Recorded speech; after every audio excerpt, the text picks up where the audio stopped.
Hello everyone, my name is Melissa, and I'd like to start by asking you all a question. Let's say I flipped this coin 5 times and got 5 heads.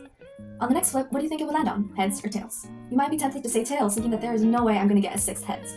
But you see, that is where you would be wrong. You see, a coin flip is a perfect example of what is called a binomial setting. Now, a binomial setting is like an experiment about a binomial distribution, which is an event that has two outcomes, yes or no, red or black, in this case heads or tails, and an associated probability or likelihood, in this case 50-50, since a coin is fair-sided. Now, a binomial setting can be remembered with the acronym BINS. First would be B for binary, which is, like I said, two options. The I is for independent, meaning one trial does not affect the next trial. In this case, it's basically saying the 5 coins that I've already flipped is not going to affect the outcome of the next flip, and the number of trials. If you want to calculate this probability, you need to know how many trials you're going to do. In this case, we're doing 6 trials. And last S is same probability, meaning that for each flip, the probability is always going to be 0.5, that is not changing. Now, to find the probability, you can start by finding out the probability of getting heads or tails. Since there's two sides of a coin, each outcome would have a probability of 0.5. Since we're doing 6 flips, you're going to do 0.5 to the power of 6, and this is your associated probability, which is about 1.5%. Granted, 1.5% is an extremely low number, so you might be asking, well, if the probability is so low, then why do the previous trials not affect the next one? Well, you see, what we just calculated is not exactly asking the probability of the next trial. This probability is telling you that if I were to start from scratch right now at this moment and flip the coin 5 times, the probability of me getting 6 heads in a row would be 1.5%.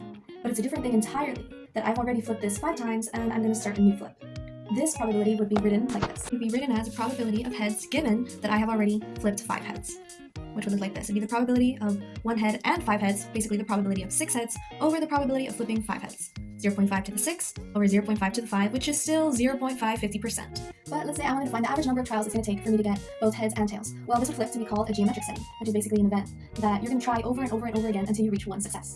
The average number of trials, also known as the geometric mean, can be found by using 1 over the probability of the outcome, in this case 1 over 0.5, which would lead to 2 trials, or rather 2 flips. 2 trials, or rather 2 flips. If that is the case, then why am I going 6 flips, 7 flips, 8 flips without heads and tails? Well, that can be explained by the law of large numbers, which states the more times or number of trials you repeat an event, the closer it is going to get to the expected value, in this case 0.5. So if I were to do 4 trials right now of 5 flips, I'm not going to get exactly half heads and half tails like you might think. However, if I were to do 5 million trials, I would get approximately half of those heads and approximately half of those tails.